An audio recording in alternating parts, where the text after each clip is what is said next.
The biggest plot twist in Silent Hill 2 isn't that James killed Mary. Yes, you heard that right. What truly hits harder is James's confession, not the act itself, but what it reveals. A truth he's been running from the entire time. James hated Mary. Throughout the game, we are led to believe something very different. We assume James is a man deeply in love with his wife, a devoted husband torn apart by illness and loss. We frame the story as a tragedy where disease separates two people who loved each other. James appears as someone who lost everything, someone we are meant to sympathize with. But as you already know, the truth is far darker than that. James didn't just lose Mary, he resented her, or at least he did at the end. The reason behind this hatred is never stated directly. No character ever spills it out. There's no single line of dialogue that explains it for us. But Silent Hill 2 doesn't really work that way. Instead, it asks you to piece things together through symbolism, behavior, and a very careful reading of James's psychology. And when we do that, when we really look at James's coping mechanisms, his defense, and the way he processes guilt and responsibility, the picture becomes painfully clear. First, we need to take a closer look at Mary as a character. Mary is the driving force of the entire drama. Everything in Silent Hill 2 begins with her, and ultimately everything ends with her. Even though she isn't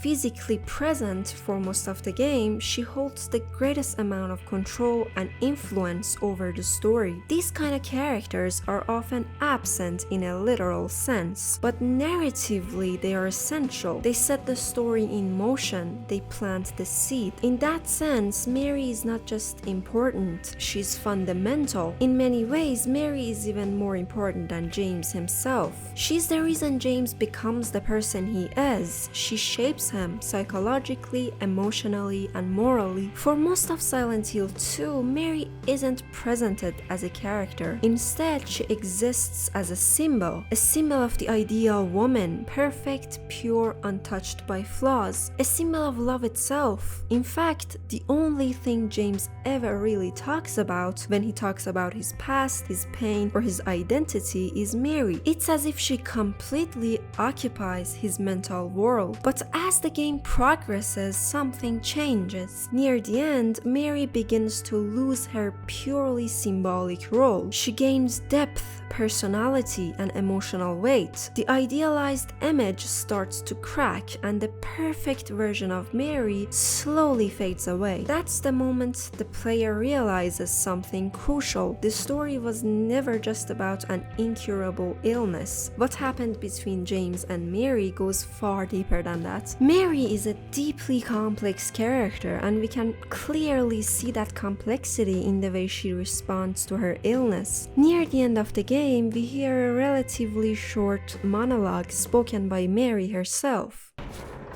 What do you want, James?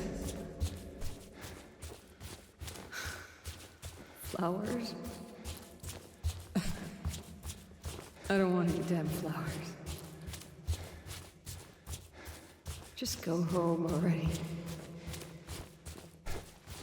Look at me. I'm disgusting. Between the disease and the drugs, I look like a monster. Well, what are you looking at? Get the hell out of here. Leave me alone already. I'm no use to anyone. I'll be dead soon anyway. It'd be easier if they just killed me. But I guess the hospital's making a nice profit off of me.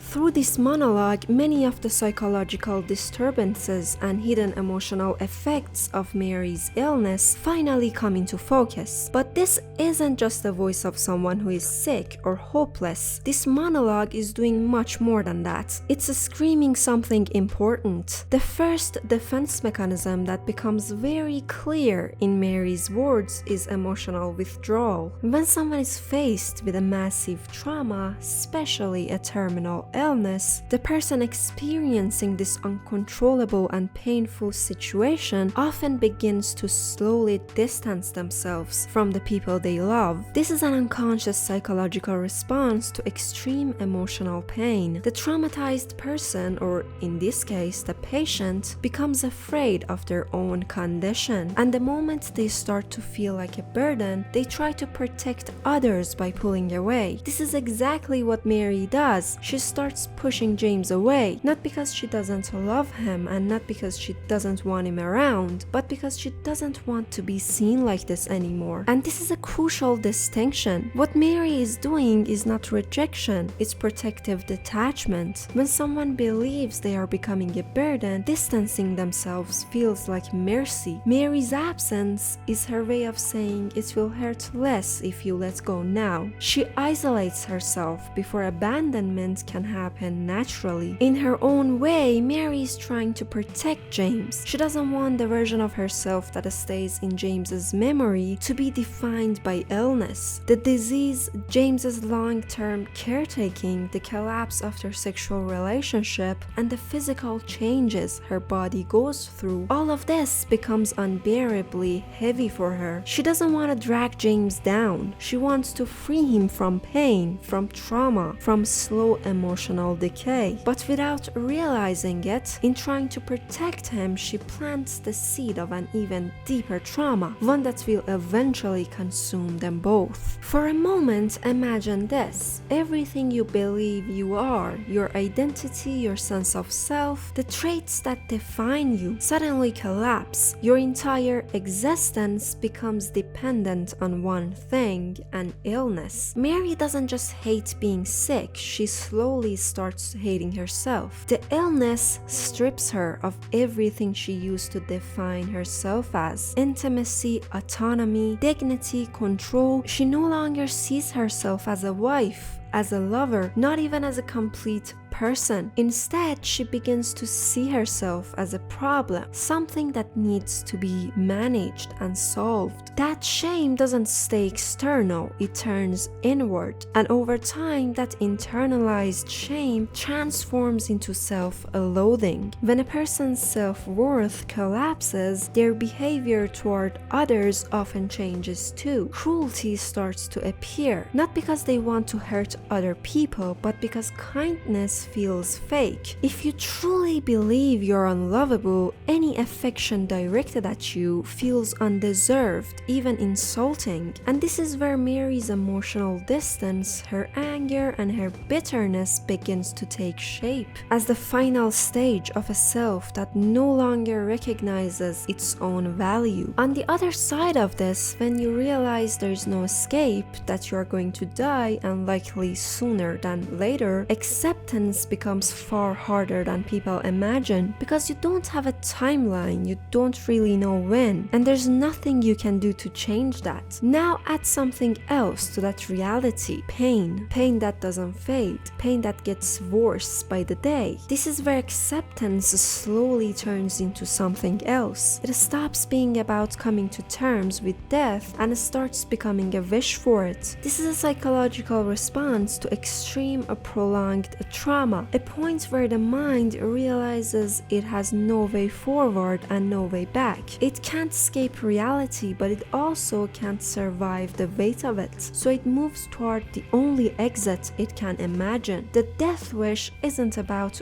wanting to disappear, it's about wanting the pain to stop. Caught between enduring the truth and escaping it, the psyche chooses the only option that promises relief, even if it's final. All of this is what Mary experiences during her illness, things that almost no one truly sees, things that rarely get spoken out loud, things that are nearly impossible to fully understand from the outside. When someone goes through a trauma this overwhelming, they become deeply isolated, not necessarily physically, but psychologically. People around them may genuinely want to help. They may stay, care, visit, and try their their best not to leave them alone. But no matter how close they are, they can never fully enter that inner experience. And this is where the core misunderstanding begins. The trauma of being sick is fundamentally different from the trauma of losing someone to illness. Mary's trauma is lived inside her body. Every breath, every moment is a reminder that her autonomy is slipping away. James's trauma is watching someone he loves slowly disappear, knowing loss is inevitable, but being unable to stop it. These are two completely different psychological worlds. Mary feels abandoned and exposed. James feels helpless, rejected, and emotionally shut out. And because both of them are drowning in their own pain, neither has the emotional capacity to fully hold the other. James is consumed by the thought, I'm going to lose my wife. Mary is trapped in a far more personal question. What did I do to deserve this?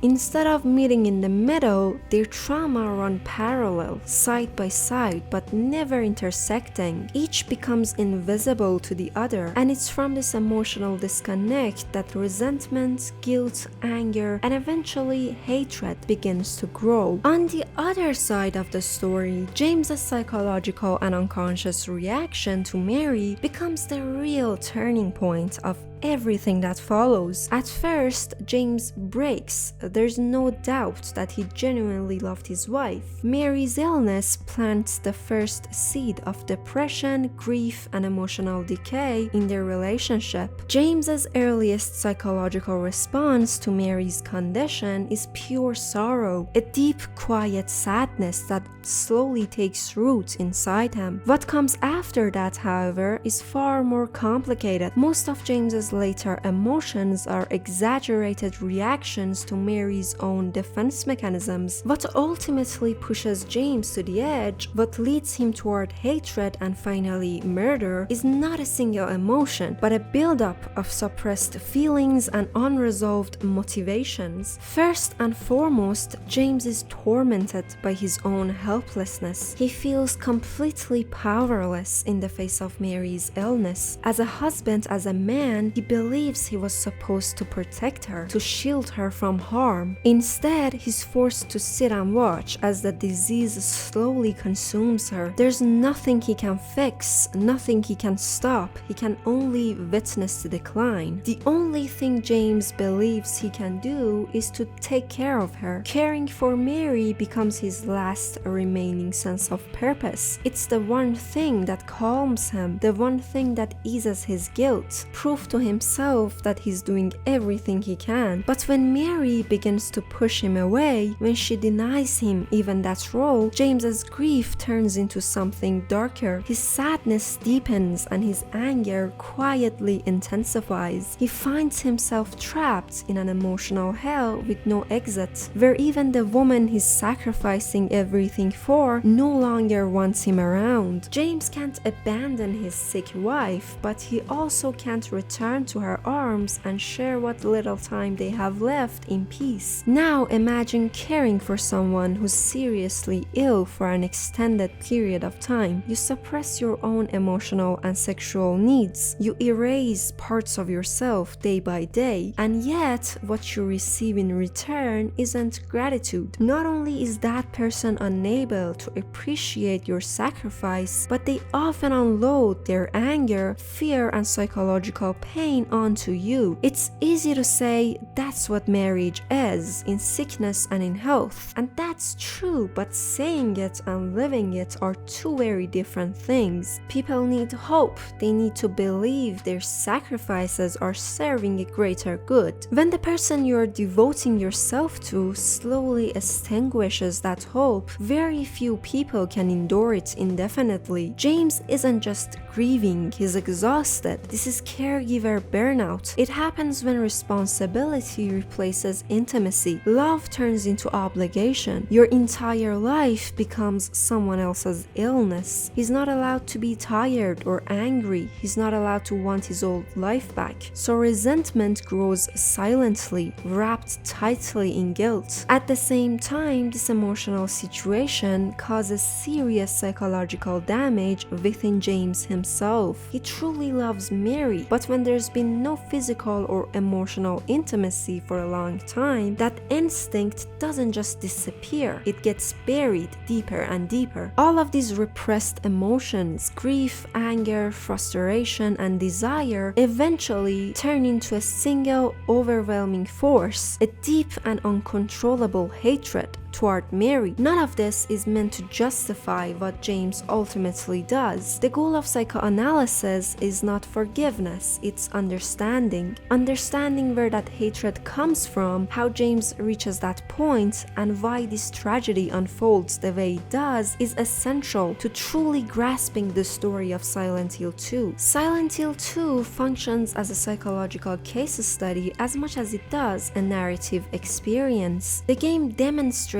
how trauma, illness, and unprocessed grief interact within interpersonal relationships, producing complex and often destructive coping mechanisms. The interaction between Mary and James underscores a critical insight. The perception of another's suffering is always filtered through one's own unresolved psychological framework. In other words, we rarely see someone else's pain objectively. Instead, their struggles are seen through the lens of our own fears, biases, and emotional state. James interprets Mary's withdrawal, irritability, and suffering as personal rejection, which fuels his growing resentment. Meanwhile, Mary's behavior, her self-isolation, anger, and cruelty is shaped by her internalized shame, fear, and desire to protect James from her own pain. This creates a feedback loop. Each interprets the other's actions through their own unresolved trauma, escalating conflict and emotional distance. Silent Hill 2 presents this not as a story of moral failure, but as a study of how trauma distorts perception. The game demonstrates that suffering is not necessarily experienced in isolation. In essence, understanding James and Mary requires recognizing that each character is a product of their own coping mechanisms. Their tragedy lies not just in their circumstances, but in how their unresolved psychological patterns interact and collide. Let me know in the comments what you think I missed, or what else is there to say about James and Mary's relationship. Don't forget to like if you enjoyed the video, and have a nice day.